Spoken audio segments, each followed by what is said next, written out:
Hi everyone. I made quite a dramatic post the other day stating that the NHS had murdered my father. Some people have asked me to elaborate, so I'm going to do that now.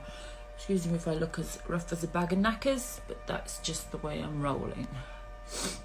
Okay, so it's a very long story with details, etc. But essentially, I'm not hysterical, I'm not traumatized, and I'm not upset. My realization that they had murdered my father comes from observation, their intention, which I picked up on, their behavior, and essentially everything they did.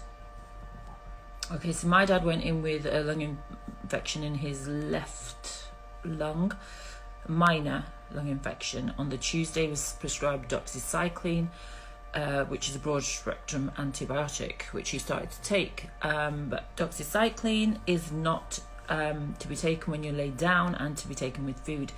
We didn't know this. This therefore led to gastroenteritis, or very severe hiccups accompanied this. We then went back to the hospital on the Friday. And on the Friday night, the doctors in A&E basically had more or less decided my dad was going to die. I didn't require treatment beyond their least efforts. So they basically did nothing for him other than put him on a mask. The following day morning, I went in, first thing. Arriving there, my dad was on a mask, struggling to breathe. His diaphragm was moving horrendously. And I went there, and basically all the nurses were continuously saying, yes, he's going to die, he's going to die. They'd rang us, by the way, to say end of days. Keep in mind, this man is very fit and healthy. He's got a body of a 50-year-old. He was lugging cash and carry out of the van up to the last day. His state of physical health was exceptionally good. So come Saturday morning, I go in, and then I basically say, after observing what they were doing, I basically said, why have you written my father off? Because that is essentially what they did. They had put him into a COVID ward by this point, despite not having a positive diagnosis for COVID, which I understand they do that because it's preemptive in case he has got COVID and they haven't infected anyone on another ward. Okay, I understand that. They had basically entered my dad into palliative care. Palliative care is when they decided this person's going to die. So there's no need to waste medicines or anything else on this person because it's a foregone conclusion. So come Saturday, I went in, observed what the nurses were doing, and I was not very pleased. They basically were spouting the same crap. And by the way, just so you know, half a ward, Ward 20 at DRI, is dedicated to COVID. Half a ward. Just let that sink in. And keep in mind, 2 months ago, I went into an empty hospital and videoed it. So half of what is dedicated to this pandemic. So I observed what they were doing, and then I basically said, right, I need some, at that point, I was astonished, to be quite honest, because at this point you still live with the old illusion that these people are life preservers. They are not. I don't think they ever were. But to this degree that they are now, behaving is barbaric. There is a coldness in their eyes, almost a reptilian kind of coldness in their eyes with what they're doing, their conduct and everything. Okay, so after I'd observed the nurses, my dad was struggling. We took his mask off to clean him up. He was breathing fine. He must have had the mask off for half an hour. We cleaned his spit and stuff up off his mouth. We stayed with him. We really reassured him. At which point Dr. Wong turned up. So Dr. Wong's now giving me the same spiel. Everyone else is, oh yes, he's going to die, he's going to die. So I'm looking at this doctor. I'm gauging his eyes, basically, and all I could see was lies. My other brother turns up, at which point I'd had enough, and then I just said to the doctor, Dr. Wong, I'm going to be blunt with you. We're educated people. I'm paraphrasing, but more or less this is what I said to him. I said, I need somebody in this hospital advocating for my father, and I need it now. He just looked at me stunned, and I just continued. I went, I know you're receiving monetary incentives for diagnosing COVID for ventilator use, and then from posthumously diagnosing COVID. I said, we're well aware of what is going on in this world at the moment. I said, but I don't care about that. I need somebody in this hospital right now advocating for my father, because from what I can see, nobody is advocating for my father. Dr. Wong still didn't say, Mr. Wong, sorry, still didn't say anything to me. And then I went on to say, do you remember your Hippocratic oath? I said, do you remember that? I said, because on that you are going to act today. And I basically said, and if you don't, I'm a law graduate. I will spend the rest of my life pursuing you and everyone else on this ward that is not advocating for my father. Do you understand that? He didn't utter another word, essentially. He ran off, couldn't have got out there fast enough. 10 minutes later, the Buscopan I had said he needed 2 days ago, or on the moment he arrived, he should have had the Buscopan to stop the hiccups, to stop all the trouble around his stomach. They came with a Buscopan syringe. So they gave him his Buscopan. Now his breathing's easing off amazingly. He's now breathing a lot better. His vitals are starting to return. Oxygen saturation levels are going up. They jumped 10 points just in that space. His blood pressure's normal. Everything's now starting to look healthy and normal. So they came, sorted his catheter out. They actually administered proper care for someone to preserve life in that hour. So everything started to go down. And after a bit, I pointed to his mask and said, he's parched, he's dehydrated. Where's his drip? They didn't even have a drip in. Everyone gets a drip that goes to hospital. So 10 minutes after that, the sodium potassium drip arrived. So they did that. Again, they checked his vitals. They made sure he was comfortable, put his mask on his face properly. He was now lying prone. He looked a lot better. His diaphragm wasn't heaving as much. And now he's conscious. Now he's talking to us. Now he's trying to get out of bed. Now we're showing him he's got a catheter in. He didn't need to get out of bed. We're talking to my dad and he's acknowledging us. He's now back to what he was 2 days prior to being in the hospital. So now, by all accounts, I'm sort of thinking, right, okay, they're doing the right thing now. I don't need to watch them like hawk. And we were watching them. We were videoing, we were watching, we were checking every medicine that was coming over to him. We were doing everything that we could. Suddenly, the tune changes and the nurses turn up. And you remember, there's 5 nurses to my dad at this point every time. And suddenly tell us we have to leave. So we're saying, why do we have to leave? It says on the guidelines you can have 2 people in. You called us and told us it was end of days and we've come in. She went away. We ignored her. 10 minutes later, she comes back and tells us, you have to leave. So again, we said, well, fine, I'll go, but my brother can stay there. He's just sitting in a chair. He's not doing any harm. He can stay. She goes away. 10 minutes later, she returns and then says, you have to leave. And this time she's got this other nurse with her. I did catch the nurses' names. I have got them all. Obviously, I won't be talking about that here. So at this point, I went down to the... out to the outside of the ward. My other brother was there with his friend. My other brother came out. We discussed it, and then we looked at the guidelines online about how many visitors patients can have. So we then went through all the guidelines and determined it was 2. And also, my dad did have vascular dementia, not severe or anything, but he did have it. And for that, obviously, someone needs to be there to sort of make decisions for him. And also, because he has a language barrier, he also needed someone to interpret for him. So we point all this out to the nurse. The nurse goes, oh, come out with some bogus shit about we're not treating dementia, so you can't stay. So essentially, if we had forced it, I'm pretty sure that I'd have been sitting in the cell. So at that point, we left Arthur, one of our friends there, and we all went. Now, Arthur's going in and out of the ward, checking on his vitals, asking, is he okay? So for the next 2 hours or so, or an hour, I would say, we get updates from Arthur. So now his saturation level, oxygen saturation level is at 89, at which point I now know the mask could have been removed. And his vitals are all returning to normal. If they hadn't already, they were pretty much normal now. So things are looking good. My dad's health, everything is fine. He's received the treatment he should have got the minute he got to hospital, and he wouldn't have been written off the way they did it. It was mercenary, basically, the way they did it. So then, at that point, we're at home now. We're discussing stuff. We're basically just sort of looking at everything we've sort of observed and what's been going on. Arthur's keeping in touch. Then Arthur decides to leave the hospital. I'm now getting showered and ready to go back to the hospital, having not slept the entire night before. So as I'm doing that, Arthur's making his way back. So Arthur comes home, and within half an hour... And oh, by the way, Arthur told us he was looking good, his vitals, everything was good, he was breathing okay, everything was good. Half an hour after that, we get a call from Dr. Sidder, on the ward, who's now the ward doctor, because Dr. Wong had left shift. Now Dr. Sidder's on there, and he breaks the news to us that my father has passed. Everyone's now in stunned shock. I take the phone and I basically ask him how, where, when and why. He couldn't really tell me anything, he's just babbling. So I basically said to him, if I find out anything nefarious has occurred with my father, and we will be having a private post-mortem, I said, I will be coming for you and heads will be rolling. He craps himself. I put the phone down on him. My brother shoots off back to the hospital to see my father's body. He's been moved into a separate room, but by this time they locked down the hospital. The ward was locked and the front doors were locked, so obviously I put the shits into them. He managed to get in before they locked the front doors, but by the time he got up to the ward doors were all locked. Security, nobody would let him in. He then just goes, I just want to see my father quickly, just quickly. Eventually they wouldn't allow it, so he went back down to go. A security came running down and said you can see him for 10-20 seconds.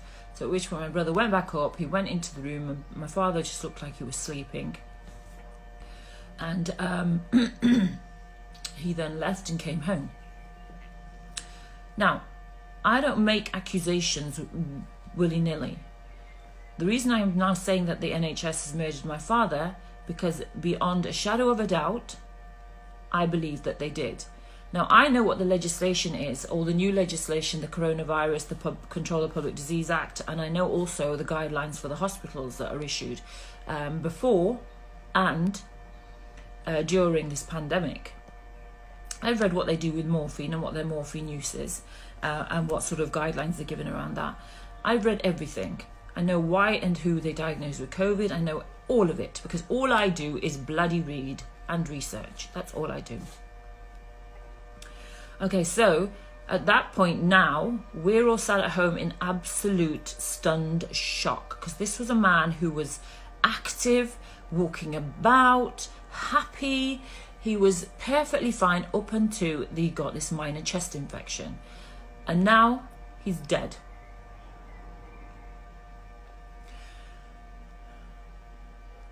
Okay.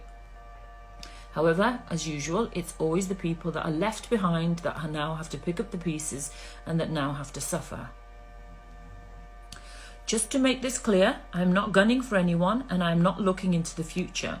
I am doing this on a step-by-step basis because by all accounts, and I promise you this, I want the post-mortem to come back that my father died naturally. That's what I would like. However, I'm 100% sure it will come back that they morphine overdosed him.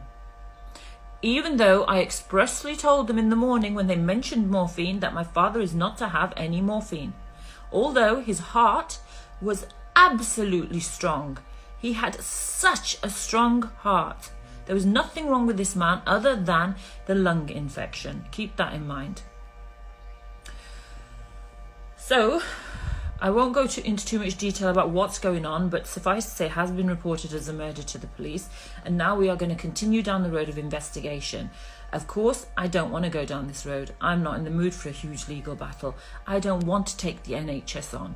But I am telling you now, what is going on in this country and around the world is systemic of abuse perpetrated by our governments upon its people.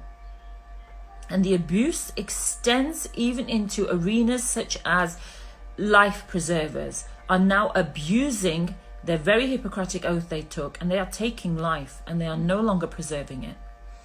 And this is why I now feel I must now follow down this road and see where it leads me so that I can highlight this for all of you so people can now start seeing for real what is actually occurring in this world. And my advice, if you have an elderly relative or father, mother or anybody, you do not take them to hospital. You find some other remedy or other course of action, because if you take them to hospital, their policies, and I've read them and they read like a Stephen King horror, their policies are allowing them to submit people over certain ages with certain conditions into palliative care and write them off. So consider very, very carefully what you do.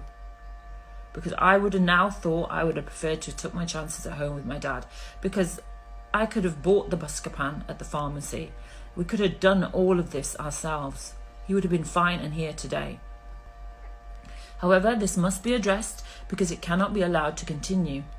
It's a systemic abuse of power, and people's families are dying in droves, or their relatives are dying in droves when they are admitted to hospital or in nursing homes and everywhere else where they're withdrawing care, where they are focusing palliative care, and where they are intently focusing diagnosis of COVID, because we all now know, and if you do not know, then you need to get your head out your ass and do some research. They are receiving monetary incentives to diagnose COVID. Ventilator use gets the most money. COVID diagnosis is in the thousands they can get. And they also get money if they diagnose someone with pneumonia and then suddenly put COVID on the death certificate. Because it all adds to the statistics and perpetuates the lie of this pandemic. Because the people were not dying as they were supposed to. Because there is no COVID. I'm going to repeat this for you idiots out there that are still wearing masks, which are ineffective because the pore size is far too big to stop any sort of COVID, SARS-CoV bacteria. It's not even a bacteria. COVID-19 getting in. The pores are far too big. So for all you idiots still wearing masks, supporting clapping the NHS, wearing banners and slogans on your Facebook or anywhere else, welcome to your vaccination. Because that will be your next step. And that is, of course, you decide to wake up. And I highly recommend that.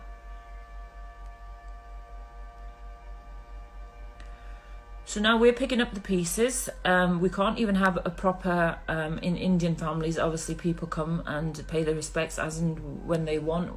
We can't even do that because of the whole, and if essentially, we can't do any of that because of the whole legislation around COVID and gatherings and all of that, which is very sad. However, we are going to highlight this to the press, and we are now going down the road of getting a post-mortem. And interestingly enough, the Dr. Wong that I'd threatened actually came through in the end, because we want a post-mortem. We're pretty sure the hospital's going to try and bury this, but he's basically gone to the coroner and put forward that he would like a post-mortem done, because now I think this man who did everything by the book prior to leaving his shift actually wants answers for himself, which is quite interesting to see. So we're going to commence with the post-mortem. And if the post-mortem doesn't come back, because if they put COVID on this post-mortem, yeah, that's a blatant out-and-out lie. Because COVID doesn't exist. And we know they're doing it for numbers and for money. So that's an out-and-out lie. So that I will not accept. So then we'll go for an independent post-mortem, which we'll pay for if we need be. But my mum now needs peace of mind to know whether they killed him or whether he died naturally. I would like to know too. And that's where it stands at the moment. We're at the post-mortem stage. The police, obviously, I reported it on a Saturday, and I reported it blatantly because you know me, I never mince my words. I will say exactly the truth. And I told them I would like to report a murder. The NHS have murdered my father. The police said they would come out to see us, and then 2 minutes later, oh, we won't be coming out to see you, but if you get any further information, please let us know. So essentially, because I'm a criminal justice graduate, I know 80% of all crime is not even investigated. So I didn't expect anything less. So essentially, I just told the woman, I pretty much expected that, love. Now just give me the crime reference number, because that's all I wanted. I'm leaving a paper trail at this point so that we can basically tick every box that we did it properly. So where it stands at the moment is we're now grieving. My mum is got all of us around her, so we don't really leave her alone. She's very in shock. She's very stunned by everything. It's very odd being in the house without my dad there.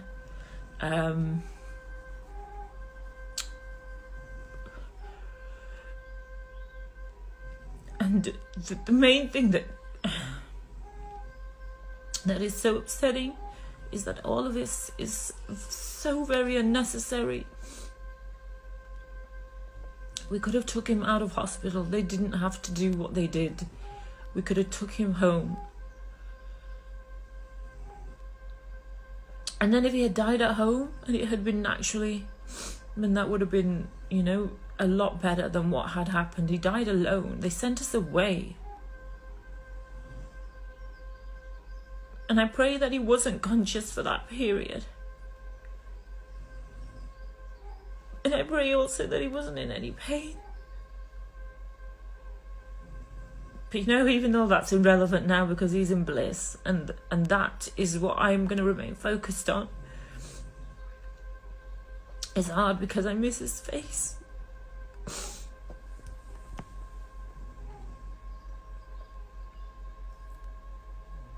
Okay, so we're going to continue down the road we're on, and I'm not going to enter this into this emotionally on any level. It is purely a fact-finding mission, and we would like to know what my father died of. But I would like you to know one thing, and you need to wake up to this fact fast. If you are elderly or you have any sort of compromised health, please, and if it is revolving around your lung area or around your chest area or anywhere like that, please do not go to hospital, because I promise you, if you are elderly and you have any sort of respiratory problems, they have absolute guidelines to essentially kill you. And I know this sounds absolutely incredible, and it is, but at the moment it is going on. It is going on. Whether you want to see it or not, or you work for the NHS, and I'm not saying they're all bad, they are not. But I'm telling you, like any profession, like anywhere in the world, there is psychopaths. And these people have sold their souls. I have never seen nurses as cold as these nurses.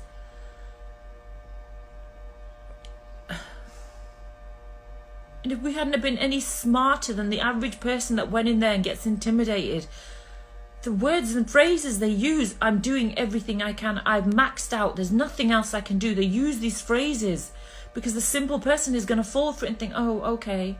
Oh, but hang on, you didn't do him a drip, you haven't given him his Buscopan, you haven't done this, you haven't done that. Get educated, it's all it takes. All I do is read. So how I find out what treatments my dad should be having, I made sure he got them. Get educated. If you're going to go to a hospital, get yourself educated. Because they are not working for you, and they are not working in the best interests of your family. I promise you that now. I witnessed it firsthand, and I'm absolutely appalled that normal, average people could sell their souls so very easily for that little bit extra in their paycheck. I'm disgusted.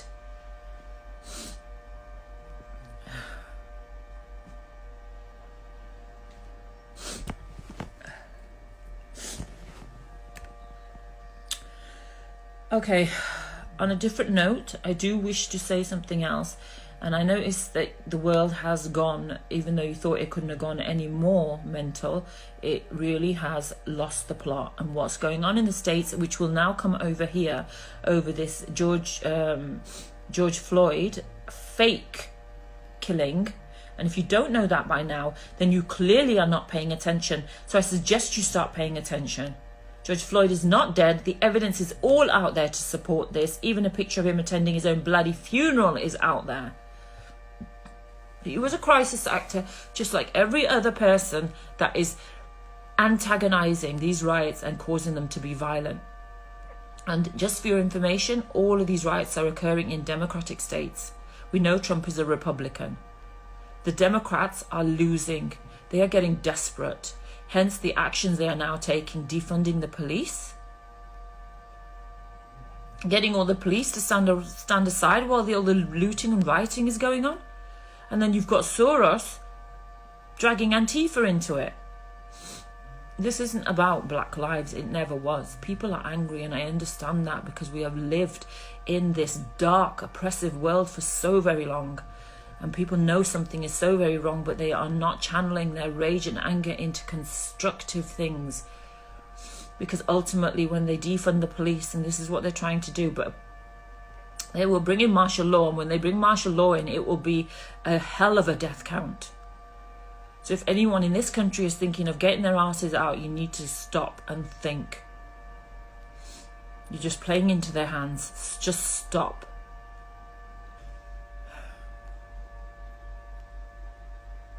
I don't know what else to really say at this point. I'm not doing a great deal of anything. I'm just being there for my family, and we are sort of dealing with all of this shit. But to to find out my dad was murdered within half an hour of the last person leaving the hospital, and he was gone. And when you ask them details, they can't give you them. The toxicology report will be very revealing, I imagine. However, I've spoke to the coroner and very expressly told her that we have a murder crime number here, and we also have a certificate proving my dad was not positive for COVID. We've got that now in our hands. So if they attempt to put COVID on the death certificate, there's going to be hell to pay. We will not have anything falsified. We will have the truth. And all of you should be trying to determine the truth on some level. If you're not capable of doing these things, or you're not strong enough, then all you need to do is get yourself educated, wake up as many people as possible, speak your truth, and be not in fear. Fear is the critical thought killer, and so many of you are so afraid of what the people who are asleep think of you. You need to get over this, because they soon are going to be the minority. And if you don't speak, that makes you as bad as all the other people that sit by while atrocities occur around them. This is your time. I've said this before. This is your time. Wake up. Come to. Step into your truth, into your being. You are infinite consciousness. Do you even understand what your power is? You created worlds. You are a spark of divinity.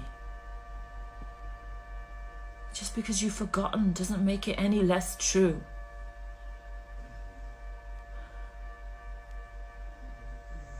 I don't make many videos now. I don't have a great deal to say because all the videos, all the information is right there for you. I suggest you access it before it is censored beyond anything we can imagine. Access, educate, knowledge is power. Go and get some.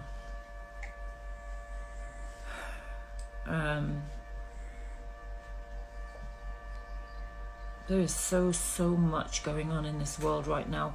And the only other thing I would like to tell you is in the next 6 months, you are going to hear and see things that seem as though they've come straight out of some fantasy, sci-fi or horror movie.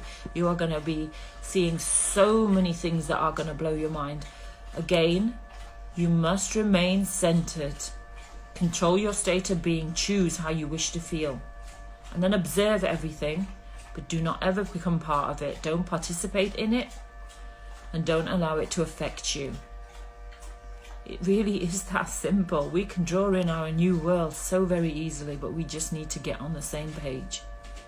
But it won't be done by fighting. It won't be done through violence. You cannot allow 1,000 years of peace to follow a violent beginning. It doesn't work that way.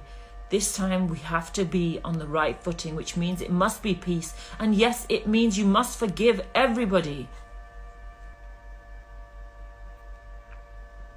I really don't know what else to say. All I can say is that as and when we gather more information, and I promise you I am praying that it says he died naturally, because I don't want to go down this road, but I will find the truth out, and somebody somewhere will be held accountable for this, because there was absolutely no need for this healthy man to die.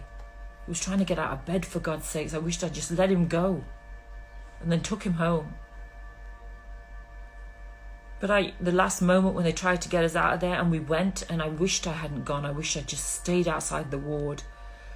But even if I had, I have no doubts they would have carried on and done what they wanted.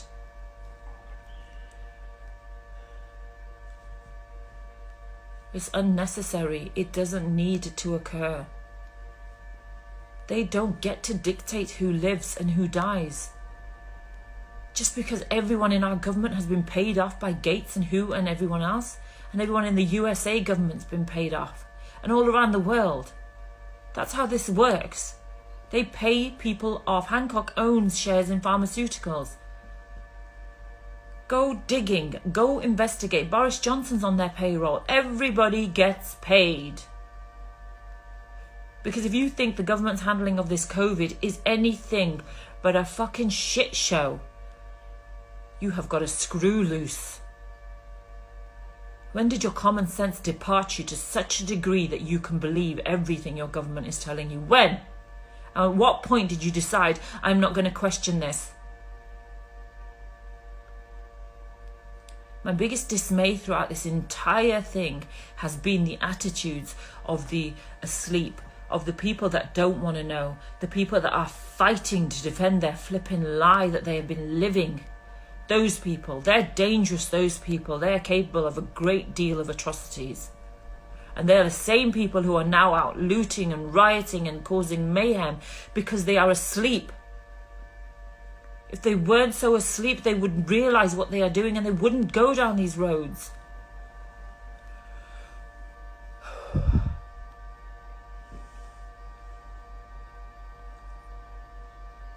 I didn't want this podcast to be sort of down or making anyone feel bad.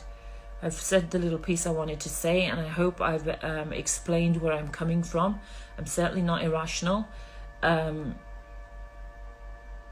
However, the energies that are at the moment on this planet mean that everything that has been hidden from us is now coming to the surface. This is why you are seeing so much and hearing so much. And it will only get exponentially more. And I'm telling you, brace yourselves. Be strong, be wise, be knowledgeable, and protect yourselves as best you can if you can't get your vibration up high. All my love is for all of you. And as things occur with this, and I truly wish that it comes back, it was natural causes or whatever that they put down. And I truly wish it doesn't come back that they did what I think they did. And I'm more or less sure they did it. But as and when I find out anything, I will come back to you. But for the time being, I'm going to take this to time to now grieve with my family. Plan the funeral and do all of those things. I don't really have anything else to say. Much love to all of you.